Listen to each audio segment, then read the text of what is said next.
Well, happy Friday. It's Illinois in Focus Daily. I'm Greg Bishop, wrapping up the week with live shows and plenty to tackle. We're going to take a look at some body camera footage released by Illinois State Police of a fascinating encounter with some criminals and gunshots fired. And apparently, this criminal opening fire on police was able to somehow stop a bullet. You'll hear him exclaim. He stopped a bullet after he's been handcuffed and taken into custody. But we also got to talk about education at the Illinois State House, from higher education to homeschooling and more. But when it comes to the national conversation with what's up in Washington, D.C., we've got to tackle the prospect of the Department of Ed closing. So, maybe a little bit more of a shorter show today, especially it being Friday, and it was a busy week, no question about it. But those are just some of the things we're going to be tackling here with Illinois in Focus Daily. Want to remind you, get to the website, thecentersquare.com, where you can get to the Illinois page and see all the headlines that you may have missed from the past 24 hours, right? Some of the stuff we're going to be talking about. Other things we may not. That's why you got to get that newsletter each and every weekday morning. We'll send you out headlines, and you can even get the national newsletter with thecentersquare.com. But I want to encourage you, like, subscribe, and hit that notification bell here with YouTube. That way you can wake up with us each and every weekday morning with a lively bunch in the chat room. Definitely want to give a shout out to those who are here this early. Captain Mike, Dave DeHunter, Patrick, Pat, Johnny, David, Daniel, Tracy, Tenebris, Christopher, Jack, Ed, Brian, just some of the names that are in there regularly. So be sure to check out the live chat. Definitely is a good place for conversation. So let's get into it. Tons to tackle. We'll start with the prospect of the closure of the U.S. Department of Education, a move that President Donald Trump campaigned on, and something that everybody's fully anticipating is going to happen at some point, especially with the new education secretary now in office. How's that going to work? And what's some of the reaction from Illinois elected officials? We'll get to that next here with Illinois in Focus Daily. I'm Greg Bishop. Like, subscribe, hit that notification bell. If you can't make the live show, check out the podcast. Just search Illinois in Focus.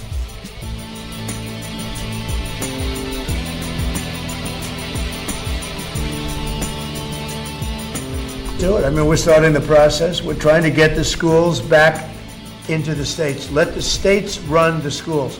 And I'll tell you, you'll see something, it's gonna blow your mind. So President Donald Trump was expected to announce an executive order yesterday that he's going to order the new education secretary to start dismantling the U.S. Department of Education. And what would that exactly look like? We're not sure yet, but it was something he campaigned on. And he even said in the past that if the Department of Education's closed, the money saved from that bureaucracy would be sent back to states. Well, Governor J.B. Pritzker reacting to that. I also got State Representative Chris Miller to react to it. It's right here with Illinois in Focus Daily. I'm Greg Bishop, and we like taking a look at what's going on in Washington because it very much impacts you, especially as you pay taxes to the federal government, not just to the state government. And that money gets back to us somehow, but there's levels of bureaucracy that can skim off the top. And there's also mandates that come down from a federal level onto state level, and some people have problems with that, including President Donald Trump. So let's hear what he had to say yesterday. He signed a variety of different executive orders One being a cryptocurrency Bitcoin reserve. I did not know how much Bitcoin the federal government has from criminal seizures, but it's like 200,000 Bitcoin or something. That's quite a bit of money, especially when you look at the face value of Bitcoin from day to day. So that was one executive order he signed yesterday. He signed others, with appointments and sub-appointments and things like that. But people were anticipating all throughout the day yesterday that Trump was going to sign an executive order to start the process of dismantling the Department of Education. And it got to the point where even Governor J.B. Pritzker decided to get out in front of the news and talk about it. We'll hear what he had to say. But later in the day, it was, White House press secretary says, no, the president's not going to sign an executive order dismantling the Department of Education Thursday. Could it be Friday, today? Could he sign that executive order today? We know that President Trump likes to make news practically every day, so it could very well be that today he would sign an executive order dismantling the Department of Education. But when he was signing orders and taking questions from the press in the Oval Office yesterday, somebody did ask about the Department of Education, and he signaled, he very much is going to move forward with closing the Department of Education because he says that, our education system in the United States, it's too top heavy. We're ranked number one for cost per student. We're ranked at the bottom of the list in education. And I know if I bring it back to Iowa, Indiana, Idaho, all these great states, I think I could say 40 states. I want to bring it back. 10 states won't be perfect. 5 states will be probably not so good. But they will be every bit as good as Norway and Denmark and Sweden and all of the states that are rated at the top. If you tell me about Indiana and some of these great states that run really well, Iowa, you tell me about those states, and if they run their own education, they're going to do a lot better than somebody sitting in Washington, D.C. that couldn't care less about the pupils out in the Midwest. When Mr. President signed that, when would you sign that order? Well, I want to just do it. I mean, we're starting the process. We're trying to get the schools back into the states. Let the states run the schools. And I'll tell you, you'll see something, it's gonna blow your mind. So let the states run the schools, the president says. He says some states are going to do great. He mentions Indiana. Other states, he didn't mention Illinois, but Illinois, if you look at the proficiency rates, not that great. However, we're graduating a lot more students. People saying there's a little bit of cognitive dissonance there of students who aren't accelerating in various, subject matters, but yet we're still seeing high graduation rates. The price per student in Illinois ranges from like $6,000 per student, depending on the school district, all the way up to what we saw last week when we looked at this, like $130,000 per student at a school in Chicago. So clearly, Illinois has some issues, but Governor J.B. Pritzker yesterday trying to get out ahead of the news of President Donald Trump looking to end the U.S. Department of Education. Pritzker claims this is going to lead to severe cuts in education. Because we're here at a public high school today, I feel compelled to address the news of President Trump's plan to dismantle the Department of Education.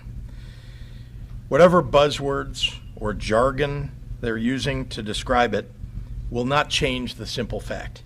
They are making deep and harsh cuts to public education that will have an immediate impact on students here in Illinois and across the nation. Students in rural communities who rely on federal funding to keep their schools open, students with disabilities and special needs who receive additional support in their classrooms, low-income students who depend on Pell Grants to earn their college degrees, all will be affected. Their focus now is on cutting funding for your children's school and for everyone in this room. This isn't about efficiency, and it isn't about creating jobs. Trump wants to give a $4.5 trillion tax cut to his billionaire friends. Says a billionaire governor. So interesting to hear the governor make claims that Trump's looking to cut education funding. Obviously, we haven't seen the order. We haven't seen the spelling out of, are we going to cut education funding? Are we going to take the money saved from the bureaucracy and just put it towards the national debt? Are we going to take the money saved from the bureaucracy and give rebates to taxpayers? Are we going to take the money saved from from ending the bureaucracy and actually push it back into the states, which is something that Trump has said that he would do when he was campaigning to close the U.S. Department of Education. Again, he campaigned on this, got elected with not just the Electoral College, but also the popular vote. So obviously it's a mandate that he feels he has, and he's moving forward with it. When exactly that trigger is going to be pulled, not too sure. But obviously the governor here in Illinois raising a red flag, saying that he anticipates is going to mean a cut in education funding, and it's going to hurt children with disabilities and rural schools and Pell Grants and things like that. I had to get a response from a Republican at the Illinois State House yesterday. So I touched base with Republican State Representative Chris Miller, who's the husband of U.S. Representative Mary Miller, very much Trump allies. And Representative Miller, Chris Miller, he when I asked him his thoughts on closing the Department of Education and the Democrats' response, he went off on the Democrats in general. Well, I think that it's pretty interesting when we see the interesting part of all this is the reaction we're seeing from the left side of the aisle and some of the radical Democrats. I mean, it's obvious from listening to the rhetoric on the House floor, listening to a governor that there's a real serious problem these guys have, and it's called Trump derangement syndrome, or TDS. And I know last week I'd offered counseling service and all kinds of things for them to come and enjoy. In my office, we were going to have a group hug. We were going to have hot cocoa. I had a Disney coloring book for them because Disney's known to be the happiest place on the planet, and 64 count crayons with a self-sharpener on the back, because we know how unhinged they can be when they don't have sharp crayons to color in the lines. And then I finished up, I had actually a Doge astronaut, with Elon Musk likeness on the face that they could hug if they felt compelled, or it was durable enough they could smack around if they wanted to. So anyway, I'm here for them, and my office is continually open to try to help them to work through this process. Now, I wasn't expecting a comedy routine when I asked him about his response to Governor J.B. Pritzker and his alarm of the prospect of closing the Department of Education, but he went on to talk about how he was going to have a therapy session for Democrats with coloring books and even some kind of Elon Musk effigy that they could hug or punch or whatever. But I had to get back the substance, right? The policy issue here. So I asked Representative Miller to focus in on that issue, and he said that he's actually looking forward to the Department of Education being closed. Well, one thing that we know about the Dems, they get pretty creative when they begin to make up a narrative on what they want to try to sell to the people, because they are the party of no ideas, and all they have to do is sell fear and anxiousness to their constituents. But at the end of the day, President Trump's going to close the Department of Education in D.C., and he's going to move decision-making back to the states, which I think is a good thing. And I think that it even we should go further to allow each school district to reflect the values and the morals of their community. And so less government, in my mind, is always better. So Miller obviously applauding the idea of closing the U.S. Department of Education, saying that's going to put the decisions back into the states. Now, obviously, Miller has problems with how the state runs education, so he says it should go even further and say that all decision-making should reflect the local community's morals and values when it comes to educating their community's kids.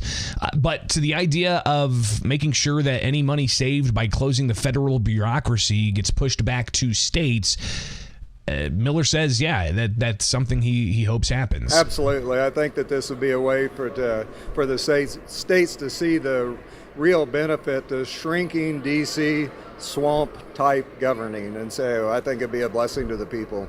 So the blessing to the people, Miller says. We'll see how this plays out, but clearly it's something we could see pop today with President Donald Trump trying to, make daily news. We'll see. It's Illinois in Focus Daily. I'm Greg Bishop. Be sure to like, subscribe, hit that notification bell. Wake up with us each and every weekday morning here live on YouTube with The Center Square. And get the headlines in your inbox with the newsletter. Go to thecentersquare.com and sign up for that. that. If you can't make the podcasts live, get the podcast after the fact. Just search Illinois in Focus and you'll be able to find that where you get podcasts. Each and every weekday morning here with The Center Square. I'm Greg Bishop. Thank you so much for being part of the program, and much more coming up each and every weekday morning.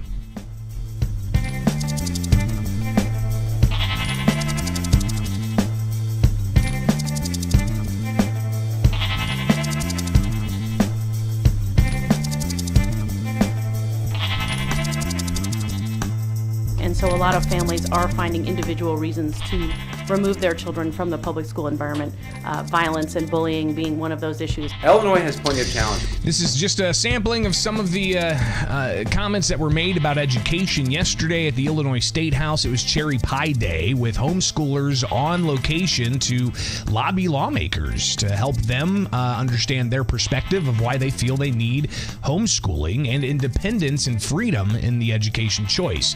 It is Illinois in Focus Daily. I'm Greg Bishop. Be sure to like, subscribe, hit that notification bell.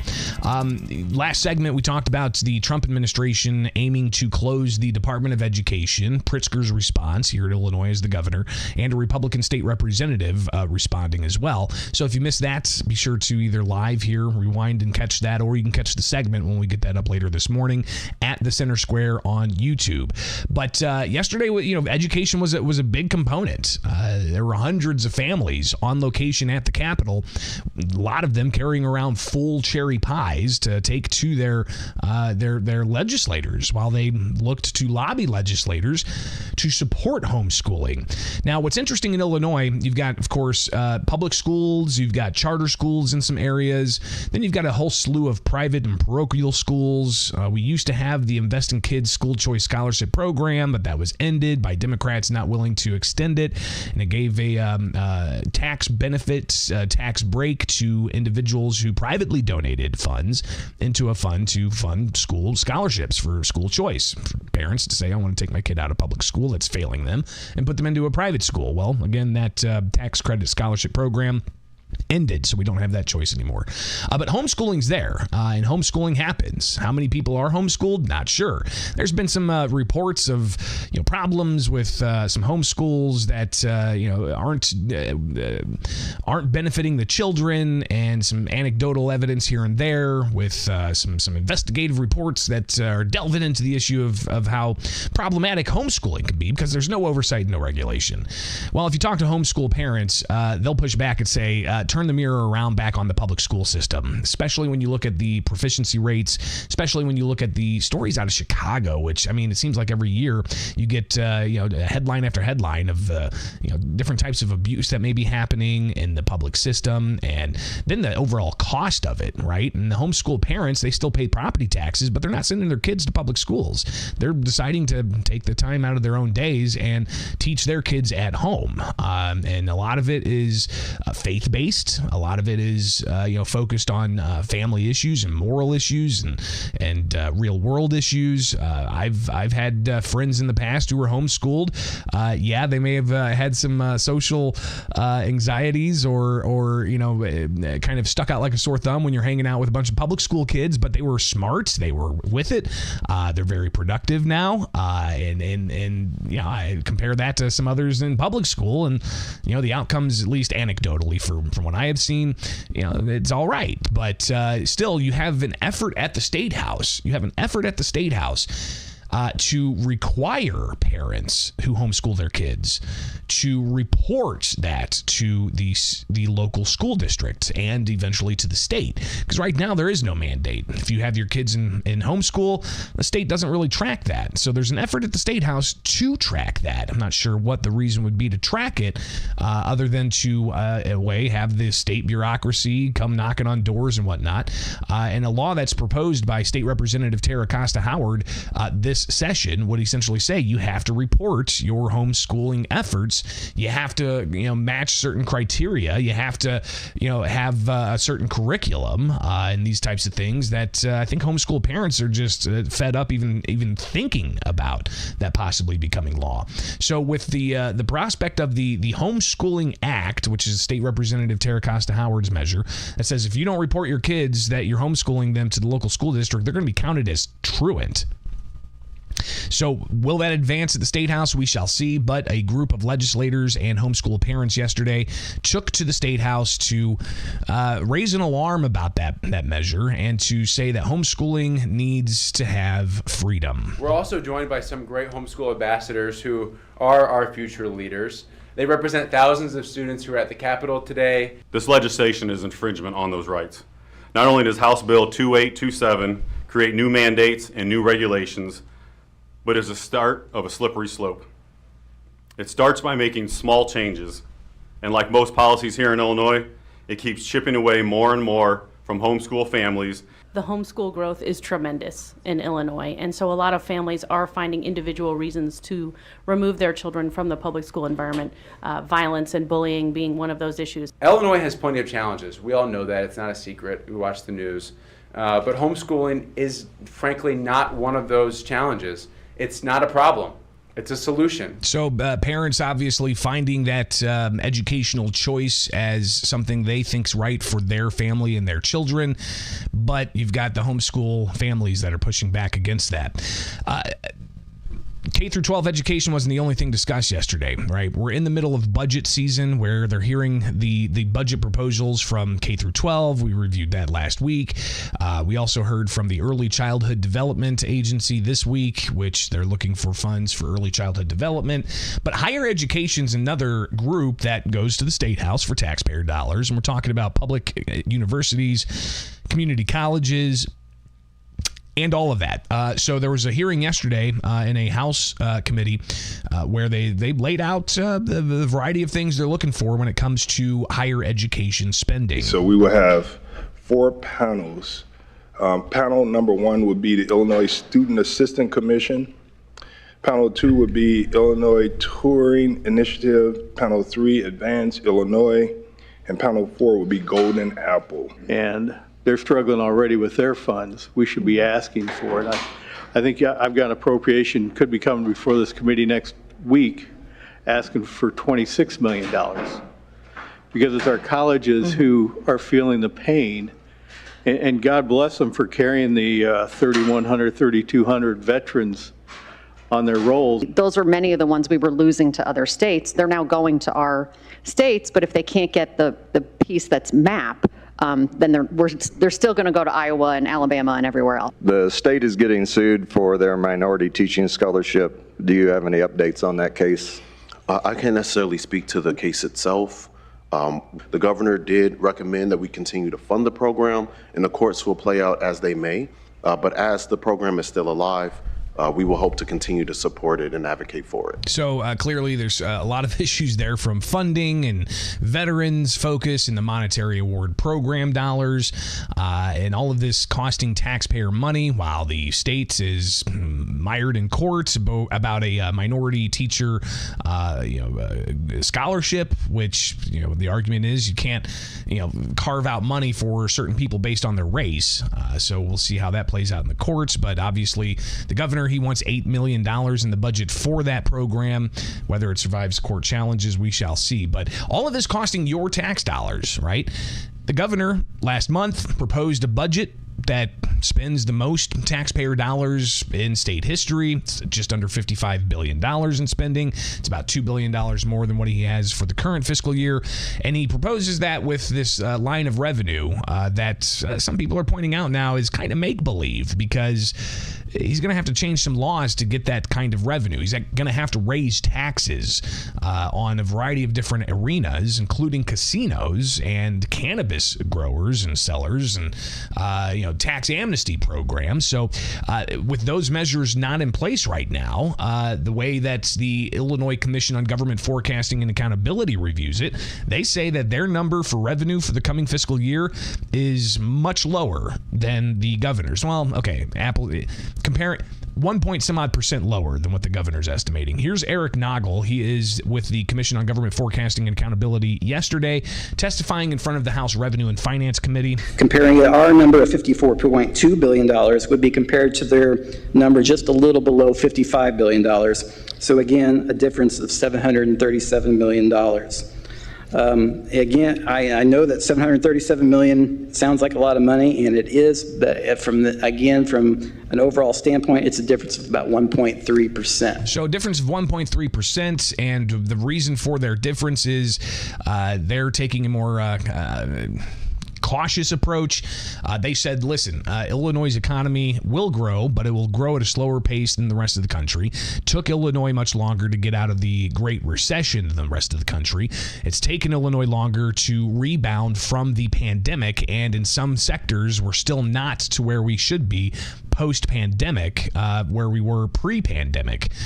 There's also the indications that we're much more reliant on income taxes. If you look back 20 years ago, COGFA says the state budget reliance on income taxes was only 30%, but now it's upwards to 60%. So there's an over-reliance on income taxes, while we see corporate income taxes declining and sales taxes staying somewhat stagnant. People aren't going out and buying higher cost goods. There's a whole bunch of economic indicators they're taking into account for why they're taking a more cautious approach. But also you've got the issue of the proposed budget the governor has relies on $500 million of increased taxes. So what are these $492 million revenue adjustments that they are counting on? That's shown on page 38. A lot of that is the expectation of a delinquent tax payment incentive program. I will just call it tax amnesty. It's amounting to around $204 million in total. Some of that will be on a line-by-line basis, including $50 million in personal income tax revenues they're hoping to receive from this tax amnesty program, $102 million in corporate, $50 million in the sales tax area, and $2 million from public utility tax revenues. There's also a deduction that they want to change related to personal income tax in the cannabis industry. The governor's office is wanting to pause that statutory increase in the shift in state sales tax on motor fuel that is supposed to be deposited in the road fund. If we don't have that increase in the amount that goes to the road fund, that will retain approximately $171 million for the state's general funds. The governor's office is also wanting to have a tax increase on the graduated tax structure for casinos. That is estimated to bring in another $100 million.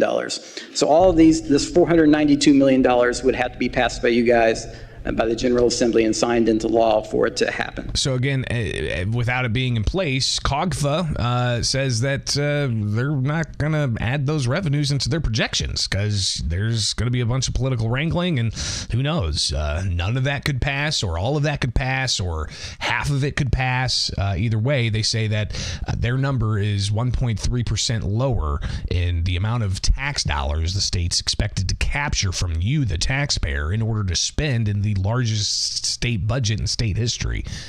Here's more from Eric Noggle talking about the importance of why they're taking that cautious approach. From a fiscal year 26 perspective, as shown, we are $737 million apart.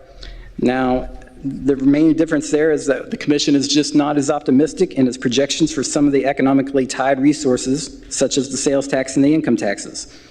At this time, the commission feels that a more cautious approach is warranted given the economic uncertainties related to the current volatile geopolitical climate, potential tariffs, changes in the federal workforce, and outcomes of other potential policy changes at the federal level. So a lot of money coming into the state. How much is debatable? But it's going to be spent on all kinds of things like K through 12 education, taking up 25% of the state's budget. You've got higher education that takes up a substantial chunk. You've got pensions that are going to take another substantial chunk of the $55 billion spending plan. All your tax dollars and how much of that's actually going to benefit the state. We'll be watching and see how this debate washes out in the end. They've got a May 31st deadline to pass a budget with simple majorities. Those last couple of weeks of April, of May, I will share with you as a reporter on the ground at the State House, are going to be brutal. So for the live show, you may see me red-eyed, and my hair might be a mess, and I might still be in my pajamas. I don't know. It's going to be every last couple of weeks of May. It's just chaos. All right, it's Illinois in Focus Daily. Wake up with us each and every weekday morning. Like, subscribe, hit that notification bell here with YouTube and the Center Square. Go to the website, thecentersquare.com. Get the newsletter and stay up to date with what's going on here in Illinois and elsewhere. All right, make it happen.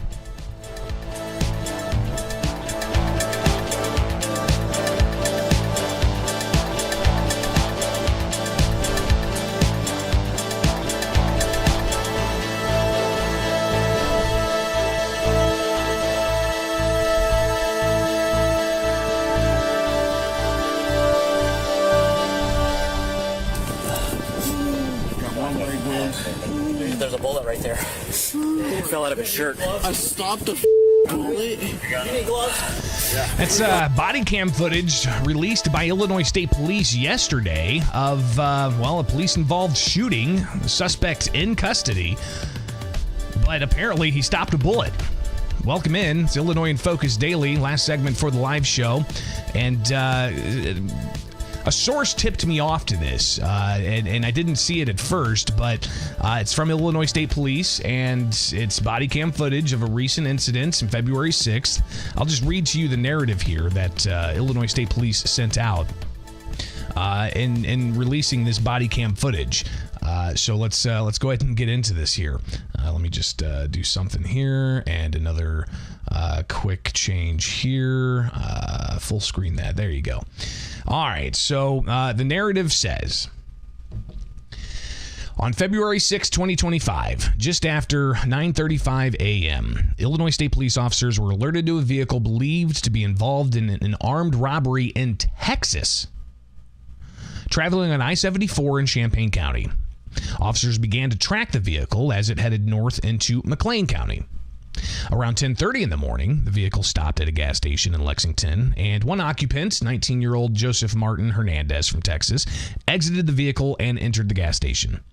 Shortly after, officers arrived at the gas station and attempted to take the driver, 18-year-old Ryan Aaron Stanley Hurst from Arkansas, into custody. And you can see here some of the scenes that Illinois State Police shared with their body cam footage.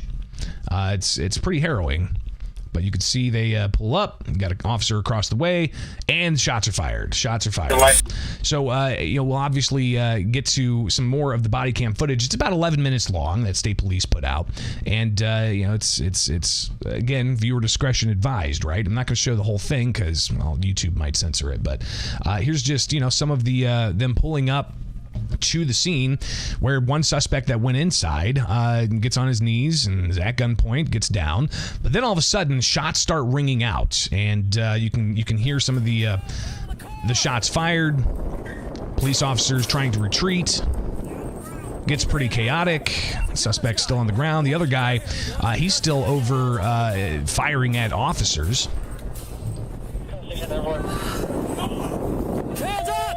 Yeah, and you can see the bullets in the glass. Oh boy, that's rough stuff. It's not for the faint of heart, and I think one reason this is kind of important for us to watch from time to time is just the level of danger there is for law enforcement. And it took them a good 10 minutes or so, it seems. If you watch this video, they're trying to get the individual out of the vehicle, but they don't want to do that as you've got, they couldn't see his hands. So I'm just going to skim through here, and you could see, at least from the Illinois State Police body cam footage, they're trying to get the guy, show us your hands, show us your hands. He wasn't showing his hands. He's sitting in the back seat. Obviously something's injured. Turns out that he had a broken arm, but clearly a lot of shots fired. Gosh, I don't even know how many shots were fired. So they ultimately do get him to show his hands as they approach the vehicle, and they drag him out of the car, and we'll show a little bit of that here in a moment. But back to the narrative from Illinois State Police. Shortly after officers arrived at the gas station in an attempt to take the driver, 18-year-old Ryan Aaron Stanley Hurst from Arkansas, into custody. Hurst pointed a gun at officers, and officers exchanged gunfire, striking Hurst. Officers began providing first aid until Hurst was transported to the hospital and has since been released. Hernandez was not injured and was taken into custody for further investigation. No officers were injured. Hurst is currently housed in McLean County Jail on 3 counts of attempted first-degree murder, 4 counts of aggravated discharge of a firearm, and 1 count of aggravated assault. In accordance with ISP's commitment to integrity and public transparency, the video of the event is being made available to the public and can be found on their website. So, again, if you want to watch this in its entirety, you can, but just to kind of, give you a little bit of, a flavor of what happened here, it looks like his arm's pretty well beat up there. But you can hear, they start trying to look for any kind of gun wound, and they really couldn't find anything until, they roll him over and... Got one leg wound. There's a bullet right there. It fell out of his shirt. I stopped the bullet. You need gloves? Yeah. He stopped a bleeping bullet, and apparently he had a leg wound as well.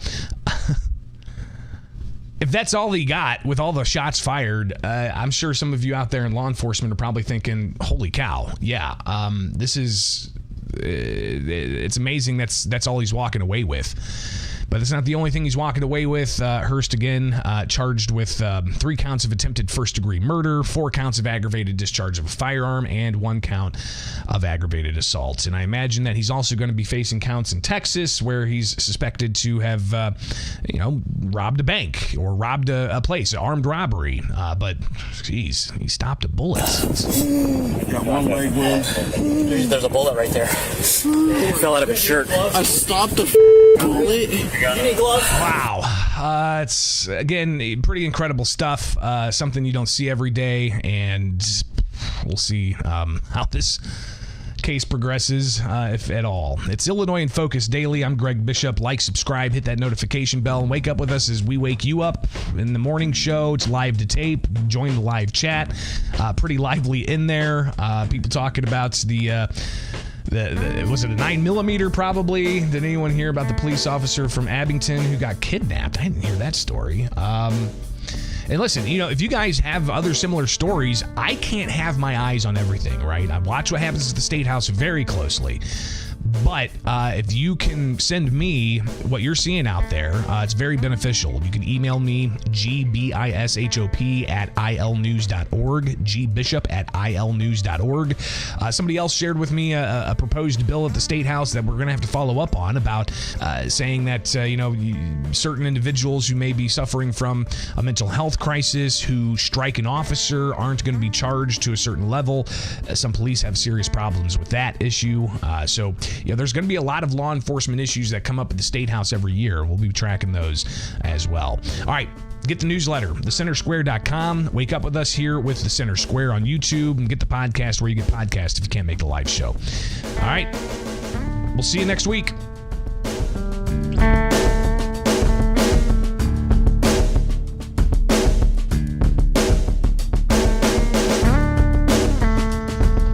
That's all I got for you on this Friday.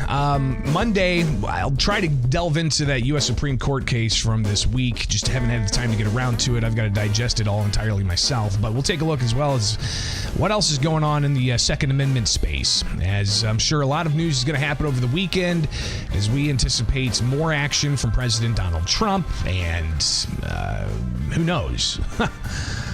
Let's just all go into it with eyes wide open.